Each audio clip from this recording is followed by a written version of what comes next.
Até quanto eu posso pecar e Deus ainda vai me perdoar? Fala aí galera, sejam bem-vindos ao meu canal no YouTube. Meu nome é Arlindo de Souza e hoje eu vou ajudar você a entender: será que existe um limite para a graça de Deus? Quando a gente pensa a respeito disso, e isso é um tipo de pergunta que vem direto pra gente, seja na internet ou às vezes até na igreja local, as pessoas vêm querendo saber assim: cara, até onde eu posso ir que Deus me perdoa ainda? Tem um limite? Tem uma quantidade, tem uma cota de pecado que eu tenho?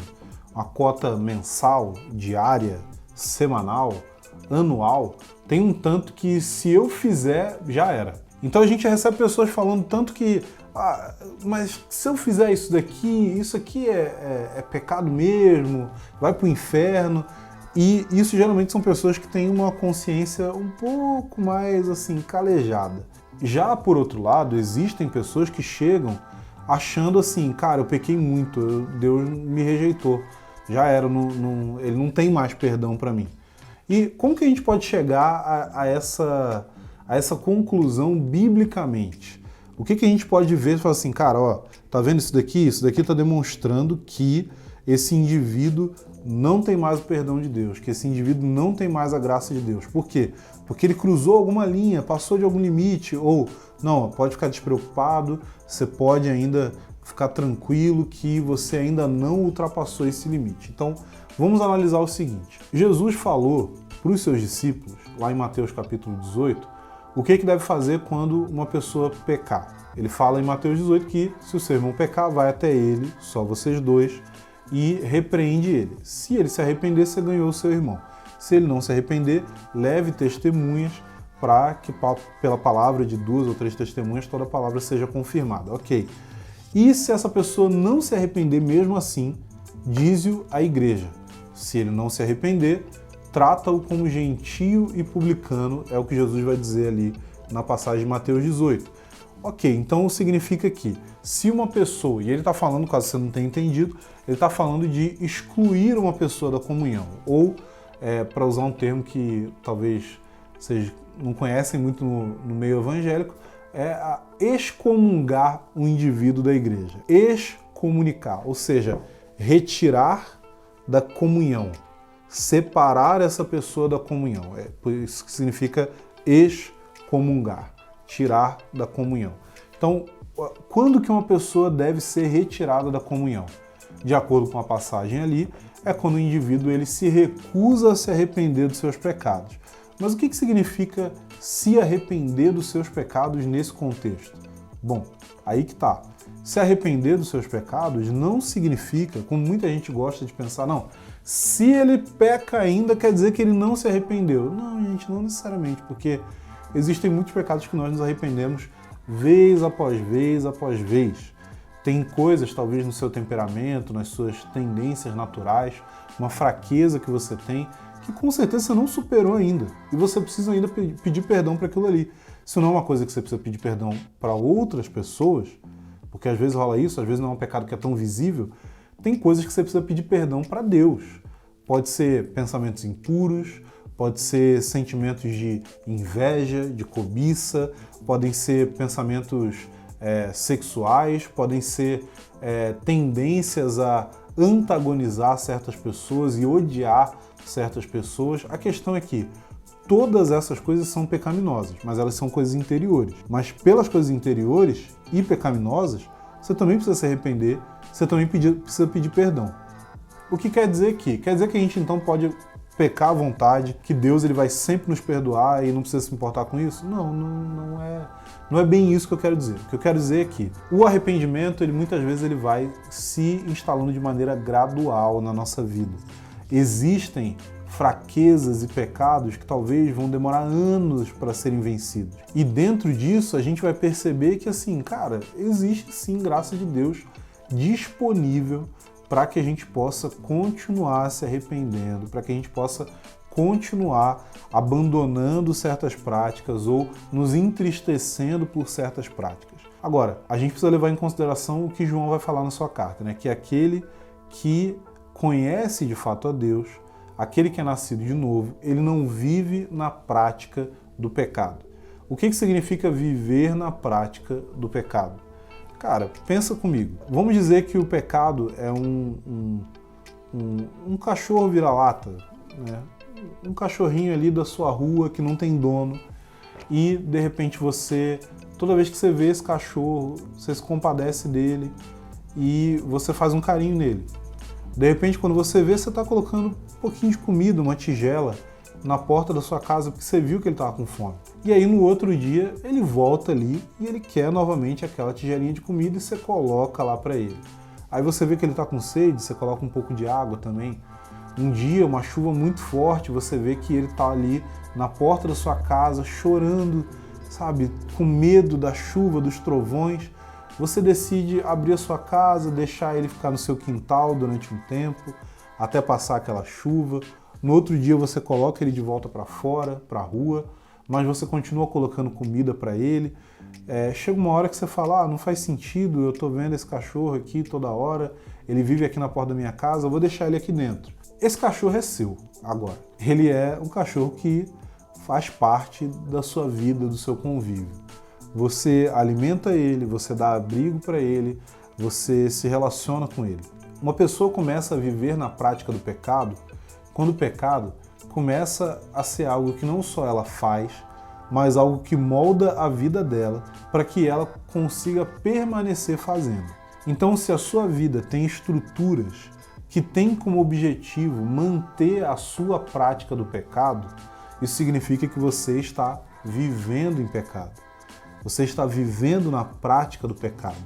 Se você alimenta ele, se você dá abrigo para ele, se você gera oportunidade para ele, e isso faz parte do seu estilo de vida, você está vivendo no pecado. Isso também tem a ver não só com você criar coisas, mas você deixar de eliminar coisas na sua vida. Jesus falou, porque a gente precisa ser muito radical em relação ao pecado. Ele falou, olha, se a minha mão direita me faz pecar, eu preciso cortar ela. Por quê? Porque é melhor eu entrar no reino com uma só das minhas mãos do que com as duas mãos ser lançado no inferno. Então, você tem coisas talvez na sua vida que você precisa falar, olha, eu tenho que abrir mão disso daqui.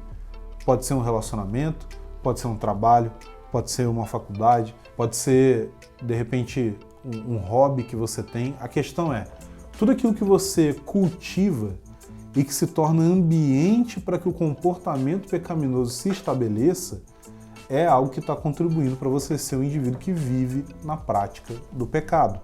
Agora, se eu não estou vivendo na prática do pecado, se eu não estou criando circunstâncias na minha vida para que o pecado aconteça, mas mesmo assim eu tenho muita fraqueza nessa área, eu continuo caindo naquilo ali, o que isso quer dizer? Eu sou salvo, eu não sou salvo, eu estou indo para o inferno, eu não estou indo para o inferno? Bom, isso vai depender do seguinte, você está se submetendo a líderes maduros, pessoas que vivem vidas de santidade e que estão orientando você em como você deve proceder em relação às suas próprias fraquezas? Se você está fazendo isso e mesmo assim você permanece se sentindo fraco, cara, o que você precisa é ter paciência. A graça de Deus é suficiente para nos libertar não só da culpa e da consequência do pecado, mas também do poder do pecado que domina sobre nós quando nós estamos sem Cristo. Então, tenha paciência, persevere, se submeta, você vai se ver livre do poder do pecado. A questão é que os discípulos tiveram essa dúvida quando Jesus falou a respeito de ver alguém pecando, e principalmente no que diz respeito ao nosso perdão a pessoas que pecam contra nós. Pedro chega para Jesus e pergunta, Senhor, quantas vezes a gente tem que perdoar um irmão? E ele está falando de perdoar no dia. A gente deve perdoar 7 vezes? Pedro joga lá no alto, fala assim, cara, se uma pessoa em um dia peca contra mim por 7 vezes diferentes, cara, 7 perdões no dia já é coisa demais, eu tô sendo muito gracioso. E Jesus vira para ele e fala assim, não, 7 vezes não, 70 vezes 7. Me perguntaram esses dias, assim, quando Jesus falou isso, ele estava fazendo uma referência, era uma coisa numérica ou era uma coisa linguística, ou seja, ele estava dando uma ênfase porque existia um número limitador objetivo, ou ele estava apenas sendo hiperbólico, querendo dizer que você deve perdoar quantas vezes for necessário. Minha resposta foi que Jesus estava sim usando um recurso, uma hipérbole, para poder dizer o seguinte, olha, tem que perdoar 7 vezes? Não. Você tem que perdoar 490 vezes. Assim, cara, se alguém errar contra você 490 vezes num dia, assim, caramba, o que está acontecendo com essa pessoa?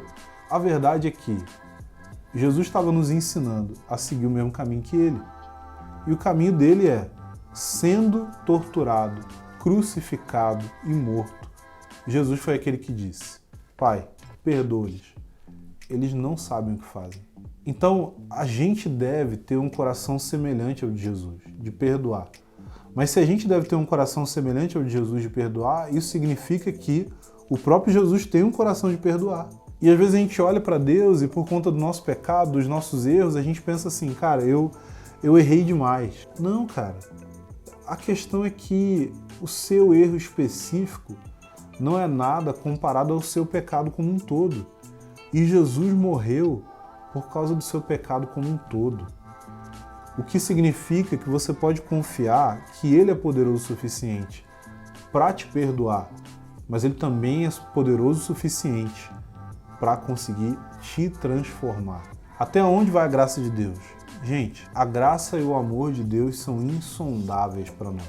Isso significa que nos nossos momentos de fraqueza e de luta, nós podemos contar com Ele. Ele conhece a nossa fragilidade, mas em contrapartida, nós precisamos conhecer o seu poder.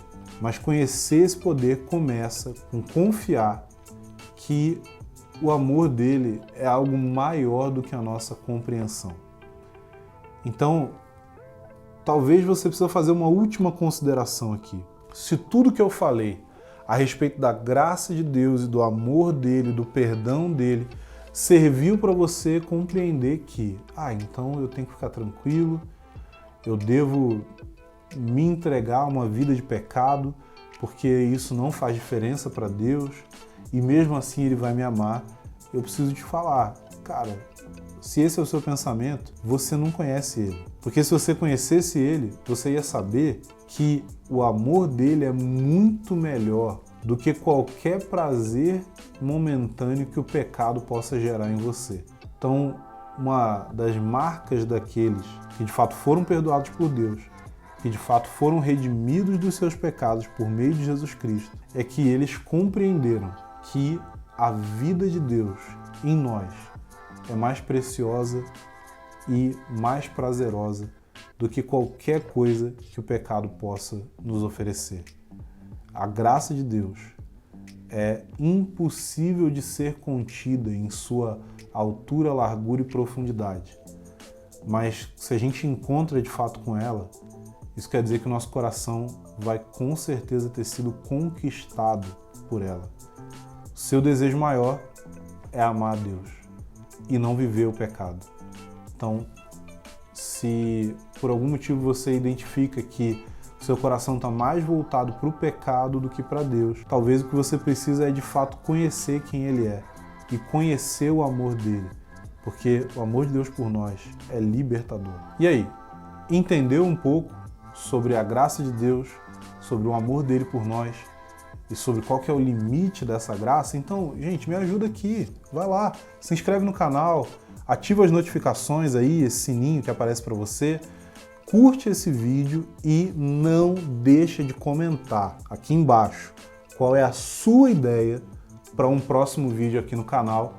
As ideias que mais aparecerem, eu vou fazer vídeo aqui, você pode ter certeza disso. Quero te ajudar a crescer no seu conhecimento teológico, no seu conhecimento das Escrituras, na sua espiritualidade e em entender como que você pode progredir na sua vida cristã. Por isso eu quero sua contribuição aqui, quero que você fale o que você está tendo dúvida. E a gente se vê nos próximos vídeos.